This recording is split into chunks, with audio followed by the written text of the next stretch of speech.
Hello, everybody, and welcome to this month's group chat where we will be talking about the logistics behind the most creative booths. This idea started when we went to an event last year and we saw some pretty cool booths, and we're like, that must be a lot of work.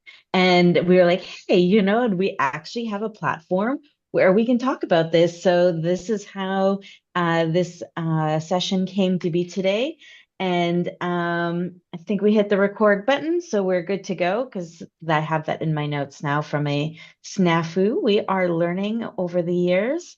Before we get started, I'd like to say a special thank you to our CMA founders, this ERP and CRM software blog, as well as the partner marketing group for keeping our lights on here and keeping these sessions free for all of you to listen and share with the community. So, as always, 2026, this is our first one of the year. Some things change, some things stay the same. So, ask questions. I know I don't see the chat right now, but the Michelle and Anya do, so they'll be able to chime in if you have any questions. Or you know what? You can come off mute and you can just ask them live too. Totally up to you. And for without further ado, I would like to introduce you to our guests today. We have Jenna and Hannah from Cyvantis Technologies, and we have Lauren from True Commerce. Jenna, why don't you start by introducing yourself a little bit? Sure. So my name is Jenna Walther. I'm with Savantis Technologies, and so I'm the head of our marketing department here. And I've been with the company for about 13 years at this point. Hannah and I lead the charge as far as our summit booths go, and kind of the marketing aspects of that. So that is kind of my background. Great. Hannah? I am Hannah. I am the senior marketing specialist here at Savantis, and I've been with the company for, I don't know, 4.5, almost 5 years.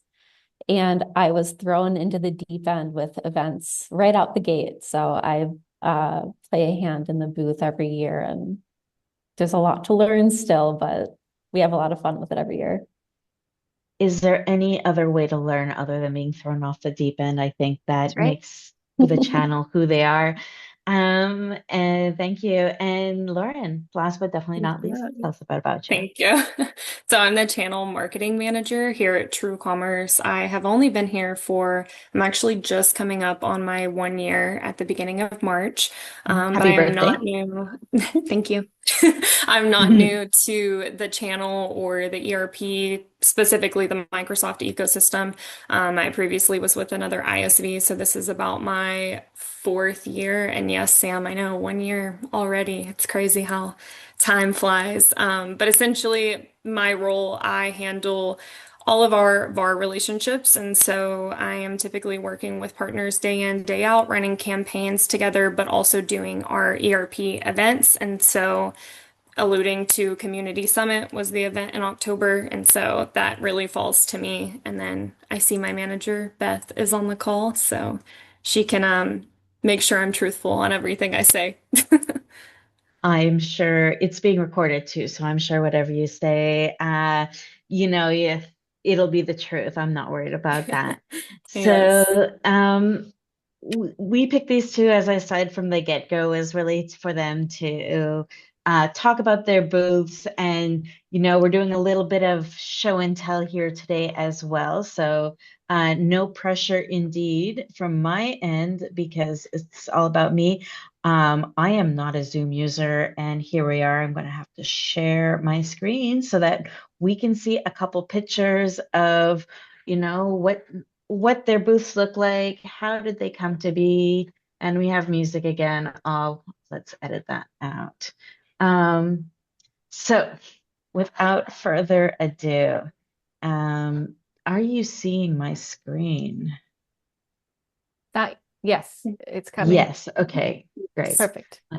Okay, good. There we go. So Lauren, why don't you, this is show and tell. So, if you want to start, you tell me when you want me to slide through. I can just kind of roll through them as we're going. It's totally up to you, but this was your most recent booth, right? At the Yes. summit. So do you want to tell us about that? And if you could rerun this booth, why while we're going through this? So take Yeah, it away. so basically the story of this came along. Like she said, this event happened in October, and we had a previous event that was in April. It was a Microsoft event, Directions North America. Obviously, that's only partner focused, but my manager, Beth, had done the planning from start to finish on that event. And essentially, she had gone with the theme of games. It was a game show theme, and so we had like an onstage spotlight. We did live Jeopardy. We did EDI Jeopardy, I guess I should say. Mm. And so that theme really stuck with everyone, and everyone thought it was fun. And just, asking questions about how did you come up with the idea to Beth, and how did you actually execute on it? And so I had already been brainstorming, and this was in April for the event that's in October. And so I had already been brainstorming about, okay, well, I have big shoes to fill. What is going to be our fun theme? What's going to be it? What's going to be the thing we're known for? And it came to me and I was like, well, why don't we continue on the games theme since we're already known to the Microsoft partners for the gaming theme? But this time we'll do retro video arcade games as our theme. And so that's really how the idea came to be. And so essentially we chose what we wanted I guess our pillars to be in terms of Mm. what games we were going to kind of go all in on. So we had Pac-Man, Tetris. Yeah, so you can see Pac-Man right there. Tetris was on one side. We did Galaga. And those were really Yeah. our main pieces that we wanted to hone in on. And so from there, it was just, okay, how do we incorporate messaging into this and then the graphics? So that's really the backstory behind it. If I could redo it, I don't know that I have. It's more so like if I had more money, there are more things I could have done, but that's really all. I think it worked out really well in the setup that we did, and I should have included a kind of overall mapping or floor plan of what it looked like, but it was a very big open space in the middle. And so essentially what we did was bring in as you can see there, the claw machine, and we have a stuffed duck mascot. So we filled the claw machine with the stuffed ducks, and then we also had the tabletop arcade. And so that was really to fill in kind of that emptier space and also invite people into our booth instead of kind of keeping them on the outskirts. And so really that's like the main thing that we want to I see, Anya, your comment. We do have Eddie, the TC duck, right here. But yeah, it was to make it inviting. That's kind of a priority of ours and bring people into the booth, like I said, instead of just kind of keeping them out on the outskirts. So that's the backstory behind it. Oh, that is cool. So I'm gonna stop there so we can focus on you for a little bit here. So that is a lot of logistics that come into play, and I think that was our oh my like moment was on how do you keep all of those. I'm gonna go with ducks in a row just to kind of stay on the duck theme here. So what was your favorite element of the booth? What was something you would never do again? Tell us a little more about that and how what did you like the most?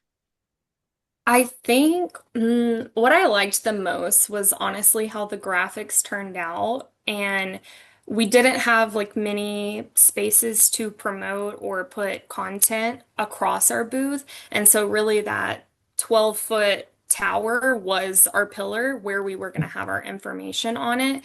And so, I like how the graphics turned out. And really, that came about as a collaborative effort between our content team and our graphic designer. I will say our in-house graphic designer, he is a very big video game fan. So it's like the second we That told helps. him what the theme was, he was all in for it. Like you could see him just like, and he's normally pretty quiet and everything, but he immediately was like, I have this idea, this idea, this. And so, it really helps when the person designing it is equally as excited as we were for the theme. So I think really just how the graphics turned out was my favorite part of it. Um, Another piece this year, we do have our hanging banner sign. I would say that is a must going forward. Like that kind of really is the beacon and how people see where you're at. And so just looking in the past when I've had booths to where we didn't have a hanging sign, it was a miss. And yes, it does cost money up front, and the rigging is a little bit more pricier when looking at it, but I would say it's very much worth the investment.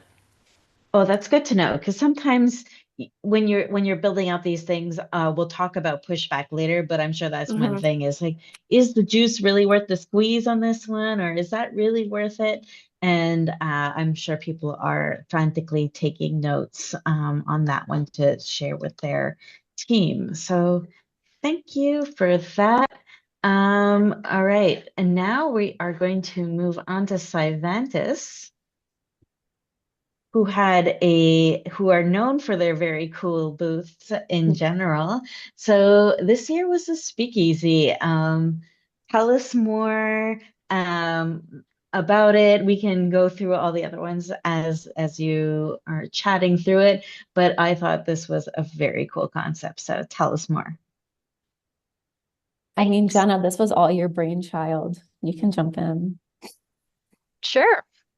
Yeah, I was trying to think about how to one up some of our previous ones or how to at least get to that kind of level. And our goal is always, with our booths, is always to kind of take people out of the standard experience of a trade show, and plop them into a different world, something comfortable, something that is inviting, and something that brings people together for good conversation. And so I was really thinking about um, kind of the intimacy on this. We had actually selected, we've done 30 by 30 booths in the past, but we really liked the location for this one, and so we had a 20 by 20.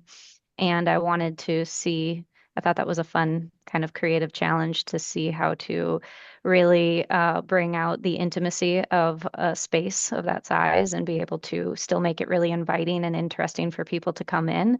So I was kind of thinking, you know, what would what would achieve that? What would be kind of bring that intimacy? And I got kind of, I was thinking through it, and I ended up at one point getting an idea for a speakeasy, something that would actually be a little bit moody. And that's where it came from. It took about a year to design, and that's what you see is kind of what came to fruition afterwards.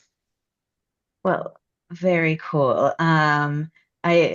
I think this made everyone talk. I particularly was a big fan of the newspaper section. I think the devil was in the details here and how you guys got all of that going. I thought this part was one of my favorites.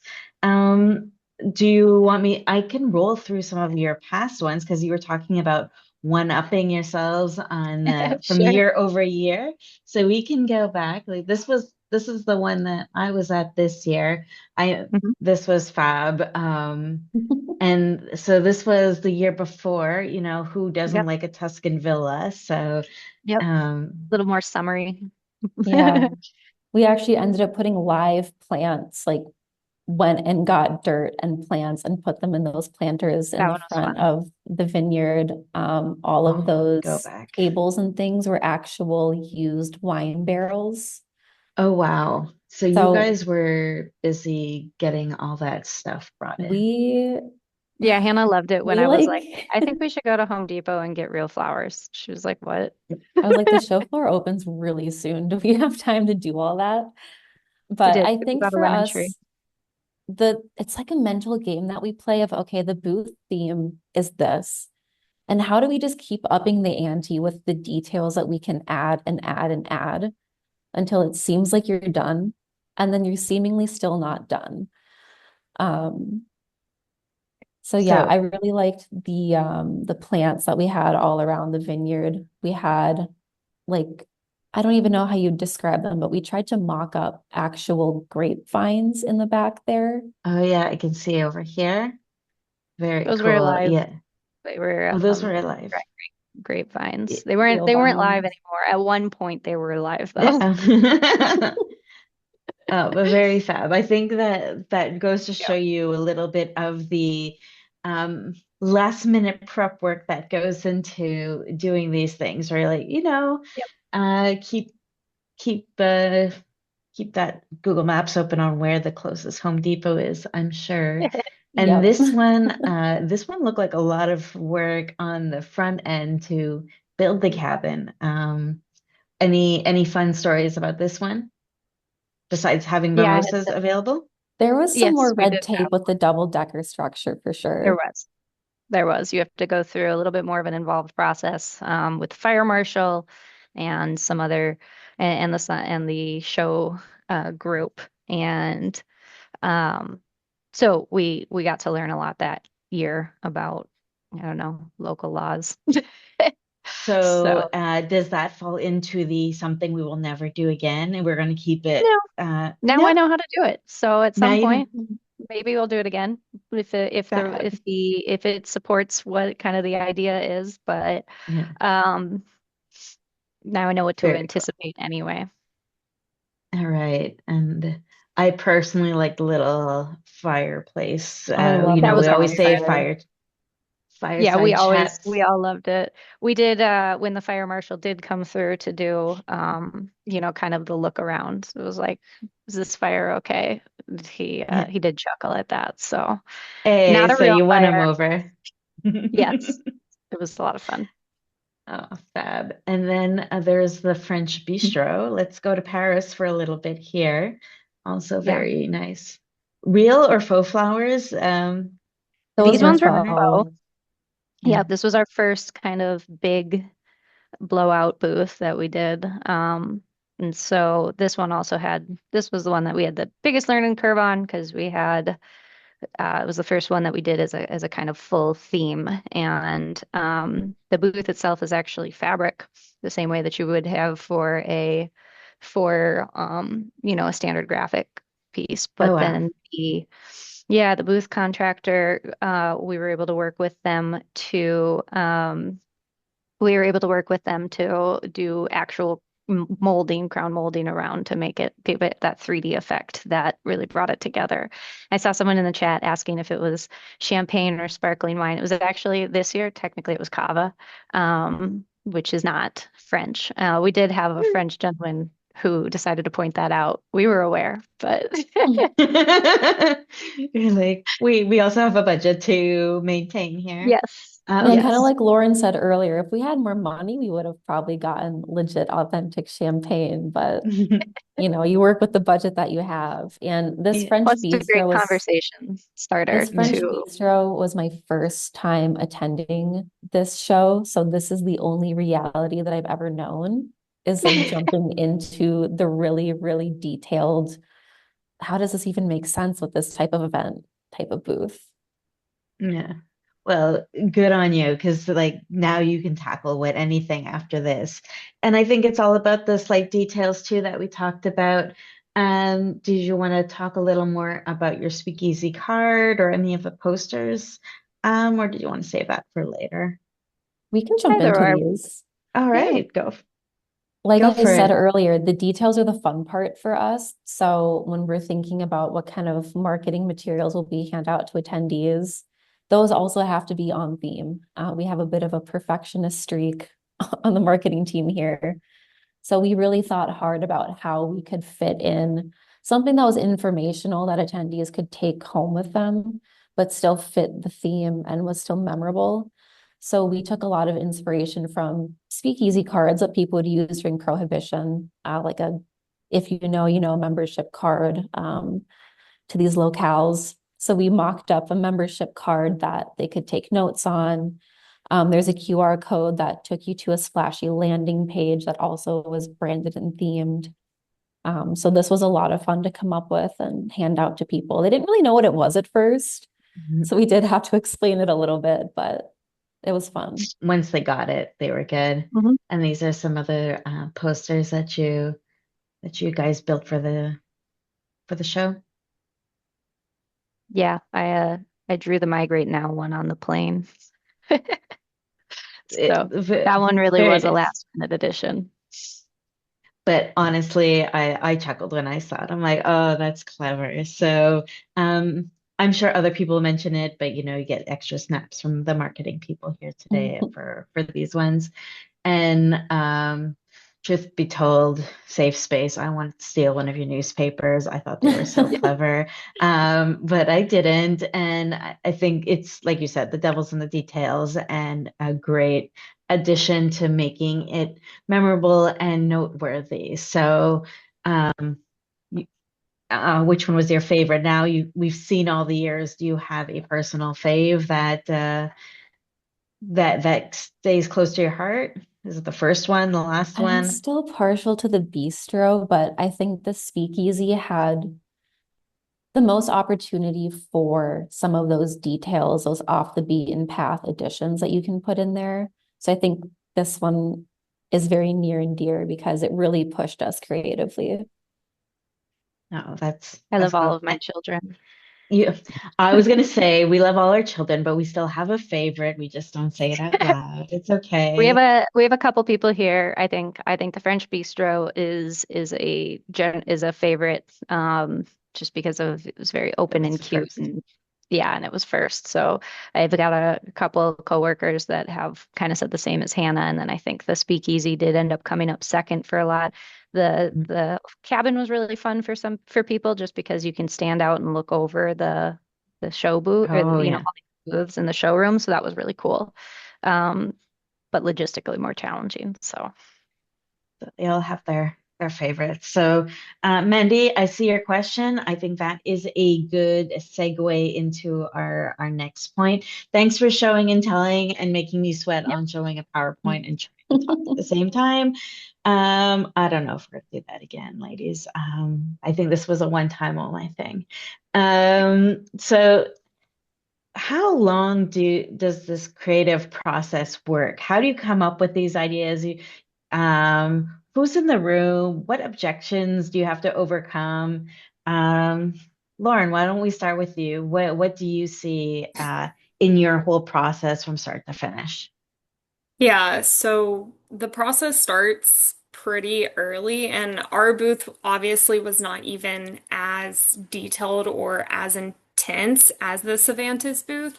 But like I said, we were at an event in April when we decided on, okay, this is the theme that we're gonna go with for an event that was in October. So then basically from there, because we either have to rent a booth or, get something custom built because typically, for instance, to kind of give some context, my previous organization, we did maybe 20 events a year. So we owned a Oh, booth there because it's okay. like at that point, with how much we're at events, you need to just own something.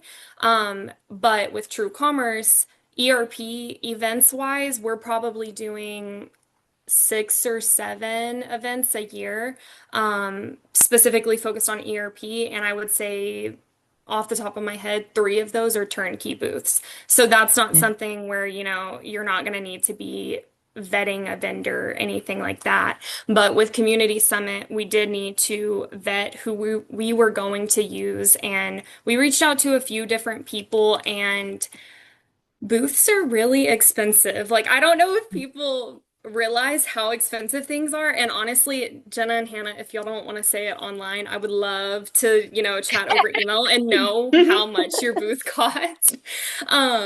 Because yeah, so we started going through the process of vetting by end of May and June with who it was that we were going to use.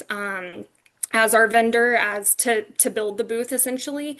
And then from there, I think it was by end of June, beginning of July, that's when we already had the pieces put together of, okay, structurally, this is what it's going to look like. We want the hanging sign. We're going to have the pillar. This is the furniture that we're going to include. And that's when like that grid kind of overall floor plan comes together. Mm, From there, that's when we started involving from our side, luckily, it's a pretty streamlined, simplistic process. So typically, what it looks like when designing the booth is it's going to be myself and Beth as partner marketing or channel marketing, and we have the kind of overall ideas. And then that's when we bring in our content team and our graphic designer. And so, luckily, we all work very well together. And like I said, it's a pretty streamlined process. And so we just say, here's the vision, here's the theme, this is where we can put messaging, here's where we can put graphics. Um, and then it's really a matter of what it is that we want to communicate on the booth. And so, I've been in organizations to where it's like there's too many cooks in the kitchen and it's really hard to please everyone. So, at the baseline, what is it that we want to achieve with this booth? And so, for us, our name's True Commerce. So we do get mistaken for e-commerce, and people will come up and say, "Oh, do you do e-commerce?" And really what we are is supply chain messaging, EDI specifically. So the baseline what we need on every corner, every graphic is EDI somewhere in there so that people know we're not e-commerce and that we are EDI, and that's at the basis of what we do.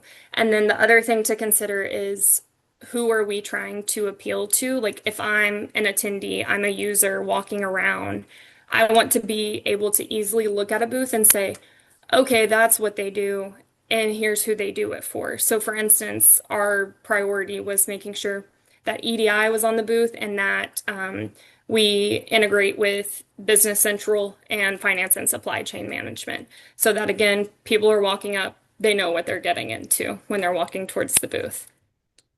I think it must be so easy to get caught up in like, ooh, let's put an extra Pac-Man in, or how do we make this cute and fun? Especially, can't always say that ERP software is the most cute and or fun when you're Yes. designing marketing Not at all. material. So for sure, you have to come back to the, okay, what is our overarching goal here? Like, yes, we want to bring people in, but that balance of okay, we still need people to have some brand recognition with our name Mhm. out there. So I think that is a great tip for everyone to just as a reminder, like when you're getting caught up in all those fun details, because that would be totally something I would do is just put a t-shirt on the ducky and then, the rest is just whatever. So thanks for that, Cervantes. How do you guys do it? Because your creative process is something. So when do you start? I guess at this point there's fewer and fewer objections because you've made it work over the years. And who do you have in the room to tell this clear story? And how do you get to make sure everyone's on the same page? Yeah, so we start the process when we get to Summit for the Mhm. next year's Summit. We've got a big group there, and what I mean by that is our team, our team members like to throw out ideas all week long to see what might stick. So that's really kind of fun. We get to hear some really off the wall stuff. A lot of the ideas are jokes. Those are a lot of Mhm. fun. Um, At the advanced and networking hour, I'm sure a lot of those come Yes, at. exactly. Yes. That's exactly right.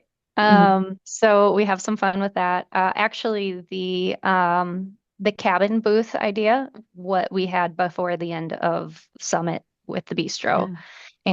And so the idea at least was there, and then we kind of let it percolate. I think we had yeah, I think we had the vineyard before leaving Cabernet. We took a little bit longer with the speakeasy because we had a couple different pretty interesting ideas.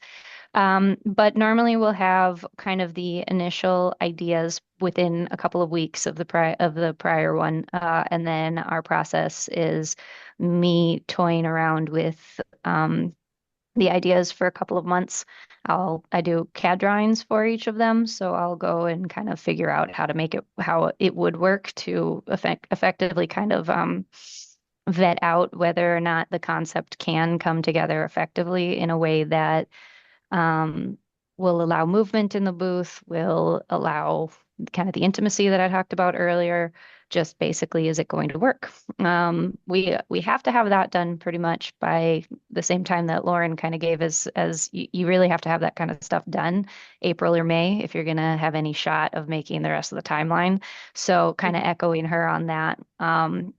We play, we get to do the creative parts for a number of months. By the time we get to April, May, I'll have a first iteration ready and kind of walked through with the people here that we chat with. As far as who's in the room, we have a really collaborative culture at Savantis, and we do welcome ideas from anyone and everybody. And it's pretty common for us to kind of just like talk about, oh, well, if you're doing a speakeasy, we should do a membership card, and we should do this or that, and then kind of adopt some of those ideas. So a lot of people are in the room over the course of the year for the actual approval of the booth theme idea and of the layout and everything. Our ownership group is involved with that, and a couple of our senior managers will also weigh in on different ideas and themes.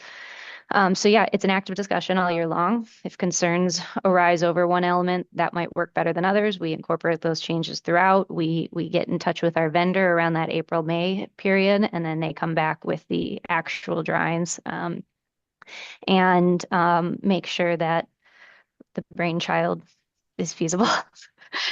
And then also get our It's a pretty iterative approach, I would say. So once we have the confines of the booth dimensions, it's kind of working backwards from the show deadlines. I think it's in the ballpark of August 15th every year. So we work backwards from there, make sure that we're hitting all the deadlines with our vendor. They have, graphics deadlines and things. But we will mock something up. The furniture is not working. So let's, switch out the couch for a smaller seating area. And we go back and forth and really try to envision the movement inside the booth, I think is the biggest component to keep in mind is it can't look too empty, but it also can't be too packed. And then literal furniture of the actual dimensions that we're able to buy in real life go into the mock-ups. And it's a very hands-on design process, I would say.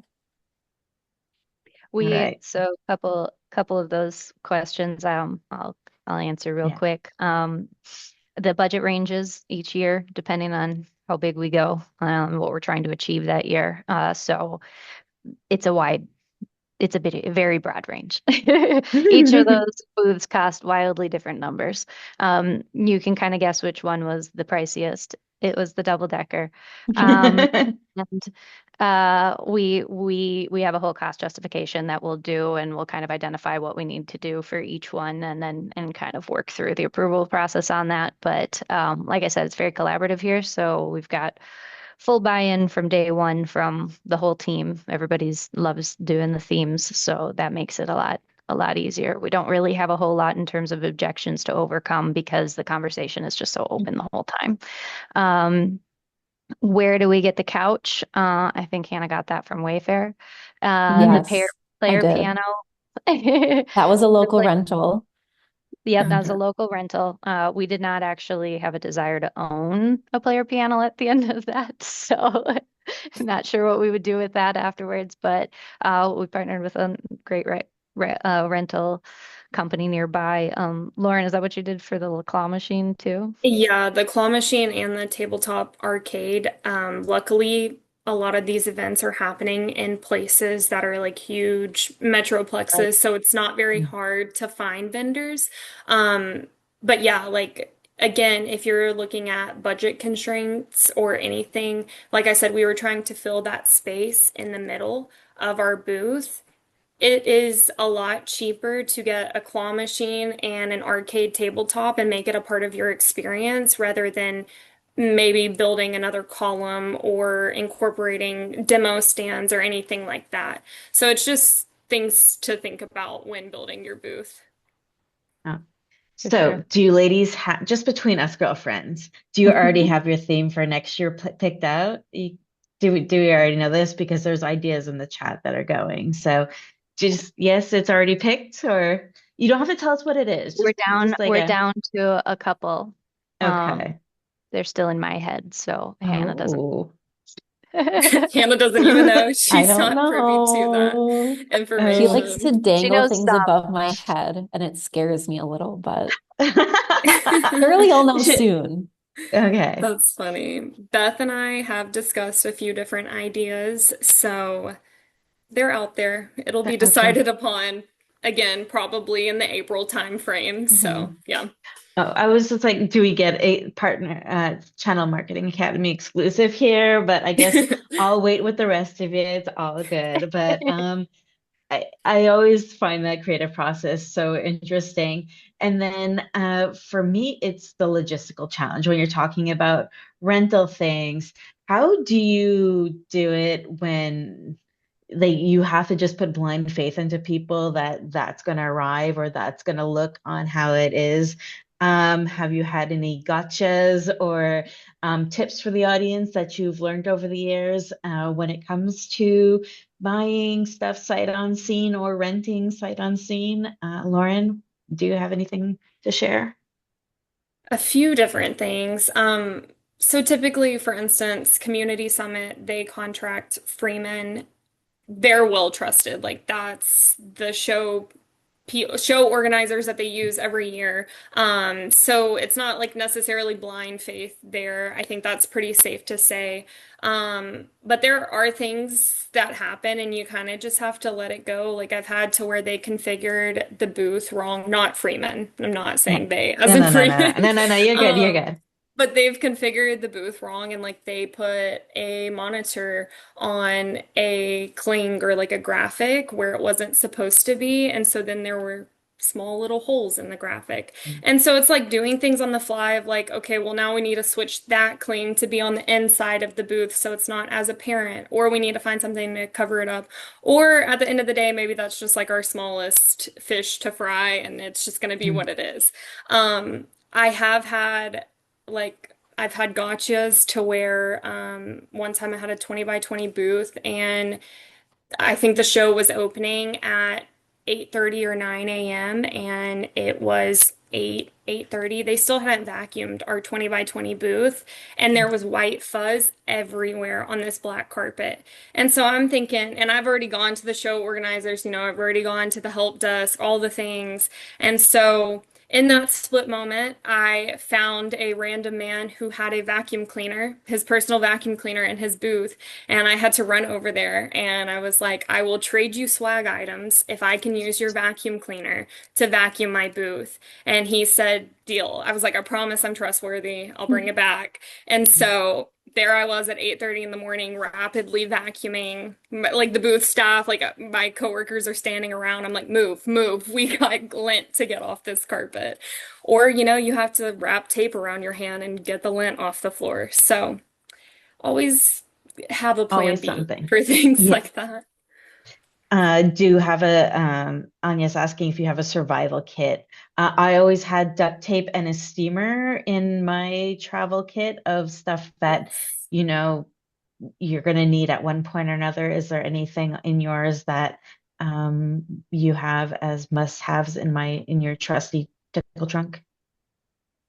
Yeah, in my previous organization specifically, we had kind of like little cases that they went to every single show, and within them there was an extension cord, an HDMI cord, typically a flash drive, probably some scissors, tape, band-aids, because we're also trying to think broader than just the booth, but also your coworkers, the people you are going to be standing in this booth with for 10 plus hours a day potentially.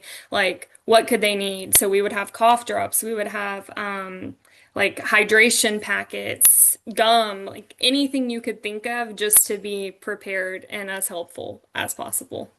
I think that there's always, and I think it was me the last time, who gets a blister. You wear the wrong shoe on the wrong Yeah. day, and then the next 3 days are awful. So I think those are all very smart. And what about you, Savantis? Tell us a little bit about your, well, you spoke a bit about the player piano, but are there any other gotchas or logistical challenges that you have to Yeah. share with the So crowd? we typically self-furnish every single booth. So it is things like Wayfair, Amazon, Target, Home Depot. So what's nearby in case we need a plan B? But also we put the furniture together ourselves. So as our booth labor team is, doing the actual booth build, Jenna and I are there with like drills and screwdrivers, building every piece of furniture in the booth. And It's our sometimes, annual bonding time. yeah. And sometimes, Imagine. things get delivered broken. So how can we fuse together two slabs of marble from this table that was like a design key point in the That was a booth? fun one this year. So was it And We a tablecloth or? No, because we thought about doing a tablecloth, but we were concerned about people like kind of getting caught and like maybe pulling Mm, it off and yeah. that kind of thing. So we uh we got some really intense glue and then didn't put pressure clamped on it that part. And together and yes, and then made sure that it was against a wall and had to make sure that everything was good to go. It was structurally sound, so we were good, but we did have to make do on that. Um, oh, someone has a but yes, there's question always something. in the There's chat. always What do you do with the furniture after the show? We donate Mhm. it. So we Oh, work with the Habitats for Humanity. So that's another piece of coordination is a lot of times Habitats for Humanity um, will do like okay, we can pick up your furniture anytime in the next 2 days, presumably because you live there, and we can just Mm. come to your house. So it's a little bit of legwork to help them understand the situation of it's a trade show. We're going to have a lot of random stuff. And kind of that's another layer of on-site coordination. I make a lot of handwritten lists of people and phone numbers and agendas for a day. It helps to be a little bit type A. That is it's my I don't think it's a advice. little bit. I think you need to be, Yeah. and good for you because I wouldn't. I'm terrible at putting together furniture, so that would be I'd probably quit on the we spot. So And a Jenna lot of travels with times a big toolkit too. That I do. helps. yeah. Yeah, I bring it to a full toolkit. It's been modified each year, but one of our guys here always packs me a toolkit and he's like, "Okay, last year you ran into this," because I'm on the phone with him the whole time being like, "Okay, how Mm. do I do this? What should I use for this?" So it's actually really tough not to overpack for tools for every situation. So you actually have to like not do that.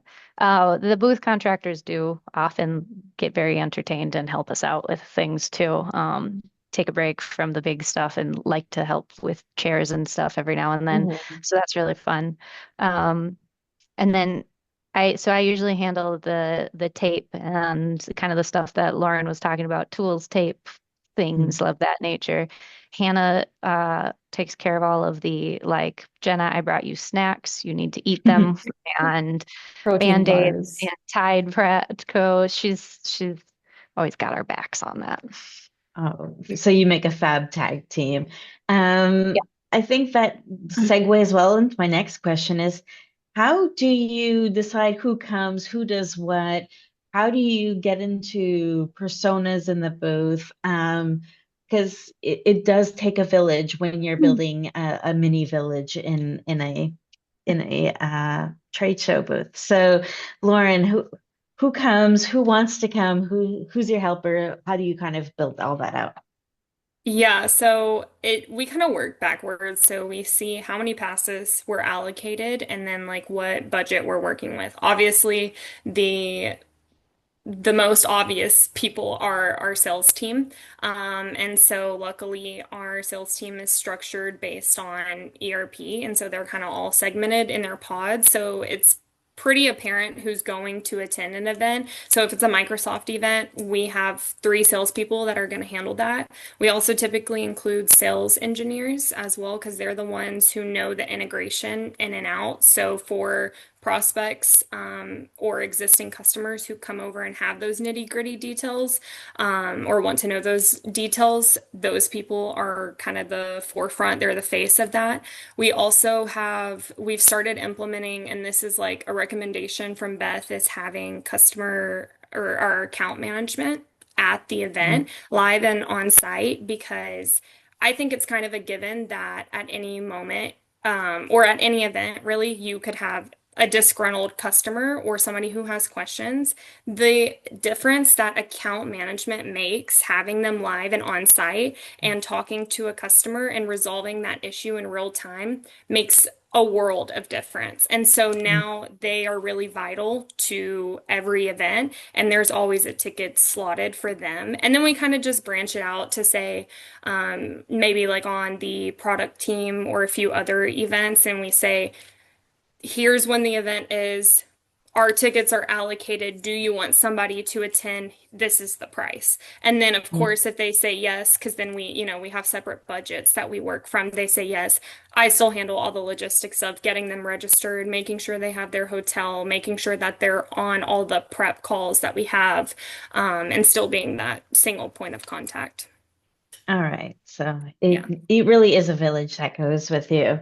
And what about you, Cervantes? How do you guys pick who comes? How do you stay? Do you have to get into character or once they're in the booth, you're talking ERP shop? Yeah, we kind of it's sort of similar.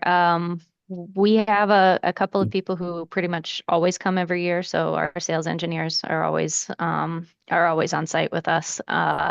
And and then as far as the marketing team goes, obviously Hannah and I are always there, and then we'll kind of each year assess which other marketers will come along based on availability and that kind of thing. So um, we have those conversations relatively early, finalize it in the summer kind of thing, and yeah, our interactions with our attendees are really, like I said, we try to create intimate conversations. So it's really important for us that the right sales engineers, our right consultants are involved and are there to be able to answer the questions in real time that different people on the show floor have. Because while it's really fun to build a big booth, it's not really worthwhile to anyone unless it comes with the conversations that are actually what people are there for. So that piece ends up being really important. As far as preparation goes, the focus really is on our solutions in the preparation. So like that team that comes along for on the consulting side, they're really preparing around conversations leading up around um, kind of the same things that they would do during a typical sales process or interaction with prospects and clients. And so we don't end up having to do a crazy amount of meetings ahead of time to really zone in on something because we just do the same thing that we would be doing if you were talking to us any other day of the week. Um, we do stop short on the themes of like dressing up, so there's no need to do any of that. So we don't really need to be in character per se. And so that is one of the areas where we do kind of take the foot off the gas a little bit and we're just be ourselves for when we're in the booth. As someone who doesn't like dressing up, I appreciate that a lot. Yeah, And yeah. it's not for And I everyone. think it's not for everyone. That was what I was going to say next. I think that's a good line to keep Hmm. or question to ask when you are building out. Some companies they go crazy on the costumes, and Hmm. you know what? They have a team that's comfortable doing it. I think Yeah, that's important that you bring it up from the jump to make sure like you don't want to show up and everyone like, has to. hey, here's your Hmm. duck mascot outfit that you're going to be wearing for the next 3 days. It might not go over as well if they're not comfortable with it. So, or I they think might every not. organization has its own unique culture and ideas, and Exactly. it really works for some. So, Yeah. So, um, but good point to, talk about that before. Um, so you all talked a bit about it comes back, it's a trade show, brand awareness is still important. How do you define success after after your show is all said and done? Is there anything that you look at besides lead count that helps you decide whether you're gonna go down this crazy road again next year or not? Uh, Lauren? Yeah, I mean, I think the brand recognition is one thing, and also, so obviously we've alluded to our mascot, which is a duck. Um, that's something we implemented just this past year, and I don't even think we had them. Our first event that we had them at was in October. And so just even in that short time frame, people know us as the people with the ducks. And it's something to also think about with creating your booth experience. It goes all the way back to the swag items you're giving away. And so people typically want something that is useful or that they can bring back to their kids. And what better thing to bring back to their kids than a stuffed animal? And so I think that's a big part of the draw. And so again, we incorporate Eddie the Duck into all of our social media, into our emails that we send out pre-event to the, including in the copy that we give to our sales team for their prospects, for account management when they reach out to their customers to see if they're attending and things like that. And we've had customers who they see him or her, sorry. They. Her, yeah. Everybody's like, Eddie's a boy, Eddie's a girl. And I know my Yeah. manager is probably about to message me and say, she's a girl.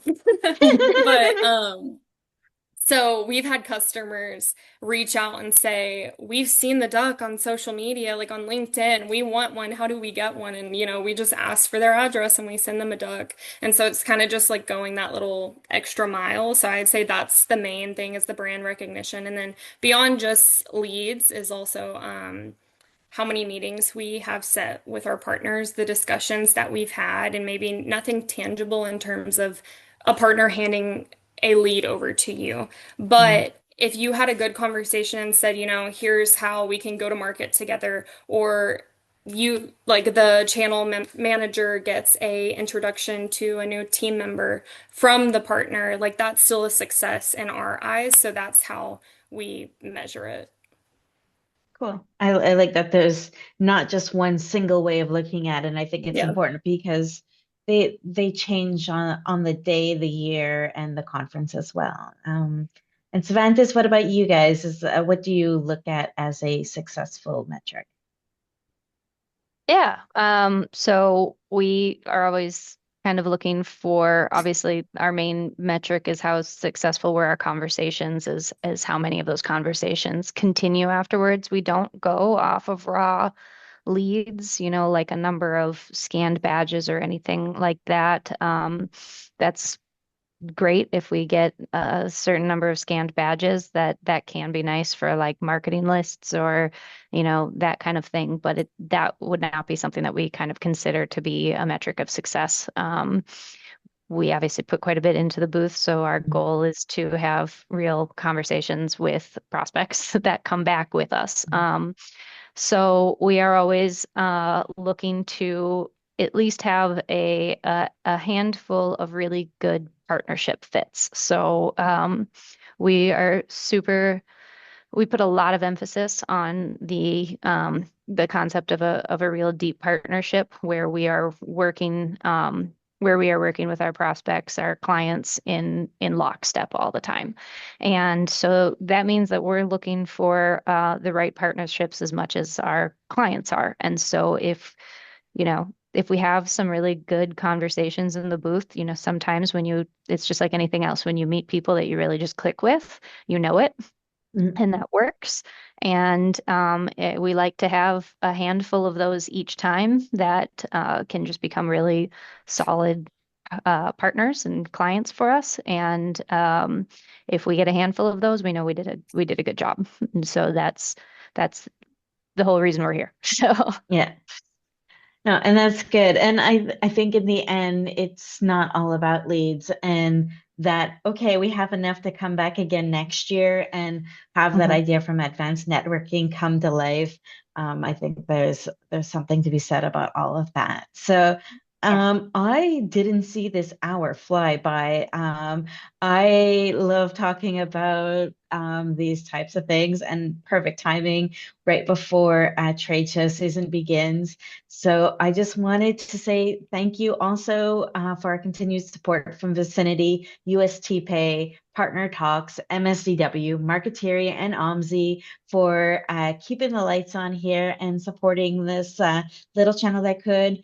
And I'm sorry if I didn't get through all the questions in the chat today. I will be sure to look through them after.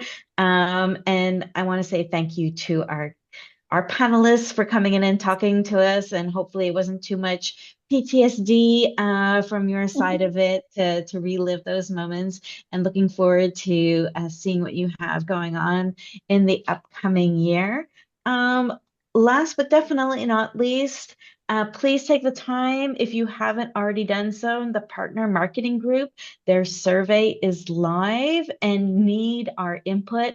I saw some questions going through as, so how much budget do you have for booths? Those are certain questions that are available after the survey goes live. So take it.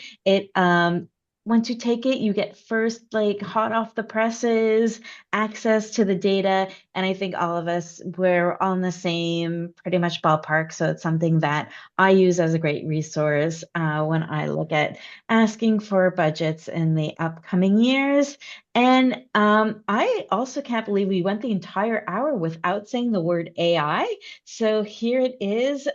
Next month, we will be talking about what we know, what we're trying, and what's still a mystery when it comes to AEO. I'm sure there are a lot of questions. We are all still trying to figure it out. So hopefully that discussion will be helpful, and I hope to see you there. If you've missed a session in the past, good or bad excuse, it's fine. It doesn't break my heart too much. But go back and you can find them all on our website. Sharing is caring. So if you want to sponsor, be a panelist, or share some ideas, please continue to join in our community. And hopefully we'll see you next month, and maybe see you around on the trade show circuit. All right. Thanks again, everybody, and have a good one. Okay, bye. Thank you.